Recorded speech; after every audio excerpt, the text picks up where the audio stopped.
नमस्कार, स्वागत है आपका अपने चैनल देवज्ञ में।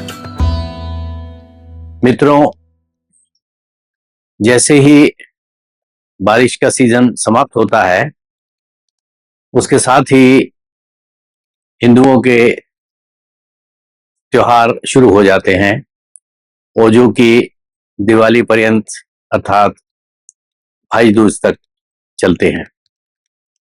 तो इन त्योहारों के सीजन में हमारे बहुत सारे छोटे छोटे बीच के त्योहार भी आते हैं। तो आज हम उन्हीं में से एक के ऊपर चर्चा करेंगे और वो है दिवाली से ठीक पहले आने वाली अहोई अष्टमी। अहोई अष्टमी का महत्व इसलिए भी है क्योंकि ये व्रत माताएं अपने संतान की दीर्घायु के लिए रखती हैं। तो चलिए शुरू करते हैं चर्चा अहोई अष्टमी का महात्म्य और संतान दीर्घायु व्रत। कार्तिक कृष्ण पक्ष की सप्तमी या अष्टमी के दिन, यानी जिस दिन दीपावली होती है, जिस वार को दिवाली मनाई जाती है, ठीक उसके एक सप्ताह पहले उसी दिन उसी वार को अहोई अष्टमी का व्रत किया जाता है। संतान की दीर्घायु एवं सुख समृद्धि की कामना के लिए माताएं अहोई माता की पूजा करके यह व्रत रखती हैं। तो आइए पहले समझ लेते हैं कि अहोई माता की पूजन की विधि क्या है और उसका विधान क्या है। अहोई अष्टमी के दिन सर्वप्रथम स्नान आदि दैनिक कार्यों से निवृत्त होकर के संतान संपन्न माताएं स्वच्छ वस्त्र धारण करें। तत्पश्चात अहोई माता के व्रत का संकल्प करें। घर के मंदिर की दीवार पर गेरू और चावल से अहोई माता और उनके 7 पुत्रों की आकृति बनाएं। यदि किसी कारणवश अपने हाथ से बनाना यह संभव ना हो तो बाजार से भी अहोई माता की तस्वीर खरीद के लाई जा सकती है और उसे घर के मंदिर में स्थापित किया जा सकता है। अहोई माता वास्तव में मां पार्वती का ही एक स्वरूप है।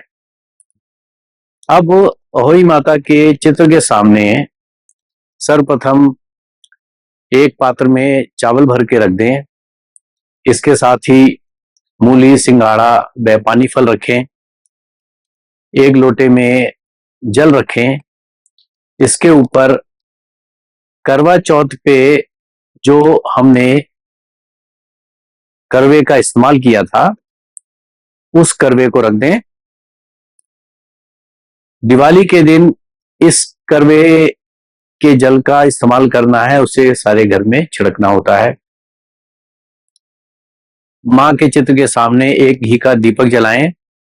अब हाथ में गेहूं या चावल लेकर अहोई अष्टमी के व्रत की कथा को पढ़ना चाहिए। तो आइए व्रत में क्या कथा पढ़ी जाती है इसका भी जिक्र कर लेते हैं। प्राचीन समय में एक साहूकार के 7 बेटे और 7 बहुएं थी। इस साहूकार के एक पुत्री थी जो दीपावली के अवसर पर अपने ससुराल से मायके आई हुई थी। अब दिवाली पर गांव देहात में, क्योंकि शहरों में तो संभव नहीं है, गांव देहात में आंगन को लीपने की परंपरा है। तो उसके लिए 7 बहुएं व ननद जंगल में मिट्टी लेने के लिए जाती हैं। साहूकार की बेटी जिस स्थान पर मिट्टी खोद रही थी वहां एक से ही अपने 7 बच्चों के साथ बिल में रहती थी।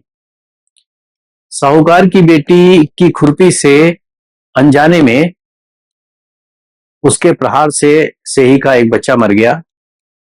सेही ने क्रोधित होकर साहूकार की बेटी से कहा कि मैं तेरी कोख को बांधूंगी। वो लड़की घबरा गई और उसने अपनी सातों भाभियां, यानी साहूकार की जो 7 बहुएं थी, उनको उसने प्रार्थना की कि उनमें से कोई भी अपनी कोख बंधवा ले, क्योंकि उसको तो ससुराल जाना था।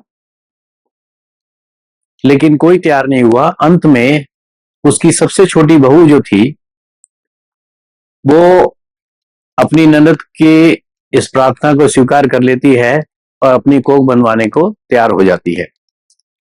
इसके बाद उस बहू के जो भी बच्चे होते हैं वो 7 दिन में मर जाते थे। इसके बाद उसने एक पंडित को बुला करके इसका कारण पूछा, तो पंडित ने ये उपाय बताया कि उसे एक सुरही गाय की सेवा करनी चाहिए और उसके आशीर्वाद से ये कष्ट दूर हो सकता है। सेवा से प्रसन्न होकर सुरही गाय ने उसके दुख को समझा और उसे सेही के पास ले जाने के लिए चलती है। रास्ते में थकान के कारण दोनों एक स्थान पर आराम करने लगते हैं। अचानक छोटी बहू देखती है कि एक सांप गरुड़ पक्षी के बच्चे को खाने के लिए आ रहा है।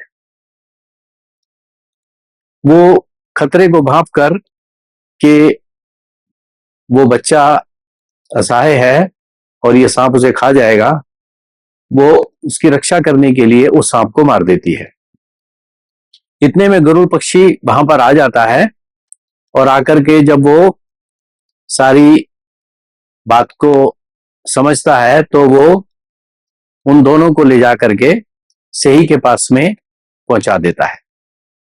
वहां सेही छोटी बहू की सेवा से प्रसन्न होकर उसे 7 पुत्र और पुत्र वधुओं के होने का आशीर्वाद देती है। इस प्रकार सेही के आशीर्वाद से छोटी बहू का घर पुत्र और पुत्र वधुओं से हरा भरा हो जाता है। तो ये अहोई अष्टमी की व्रत कथा है। इस कथा को पढ़ना चाहिए। इसके बाद माताएं जिन्होंने व्रत रखा है संतान की दीर्घायु की कामना के लिए, उन्हें अहोई माता की आरती करनी चाहिए और पूजन समाप्त होने के बाद उस चावल को जो उन्होंने हाथ में लिया था उसे दुपट्टे या साड़ी के पल्लू में बांध लें। शाम को अहोई माता की एक बार फिर पूजा करें और भोग लगाएं तथा लाल रंग के फूल चढ़ाएं। शाम को भी अहोई माता की कथा पुनः पढ़ें और आरती करें। इसके बाद में तारों को अर्घ देना चाहिए, तत्पश्चात ही वो अपना व्रत खोलें। ध्यान रखें कि जब अर्घ देंगे तो उसमें सारे पानी का इस्तेमाल नहीं करना है, कुछ पानी को बचा लेना है, क्योंकि यही जल को दिवाली वाले दिन सारे घर के अंदर छिड़काव करने में उसका इस्तेमाल करना है, क्योंकि यह अभिमंत्रित जल होता है और घर की नेगेटिविटी को दूर करता है और जो भी कुछ उसमें घर में हमारी अशुभता हो उसको समाप्त करता है। तो पूजन के बाद में माताएं स्त्रियां जो हैं वो घर के बड़ों का आशीर्वाद लें, चरण स्पर्श करें और आशीर्वाद लेने के बाद में सबको प्रसाद बांटें और भोजन ग्रहण करें। तो इस प्रकार अहोई माता की पूजन विधि और उसके व्रत की कथा को हमने आज अपनी चर्चा में समझा और इसको आशा करता हूं आप लोग अपने आगामी अहोई अष्टमी के अंदर इससे कुछ मार्गदर्शन लेकर के आप उसके अनुसार विधि विधान से पूजन करें और लाभ प्राप्त करें। धन्यवाद।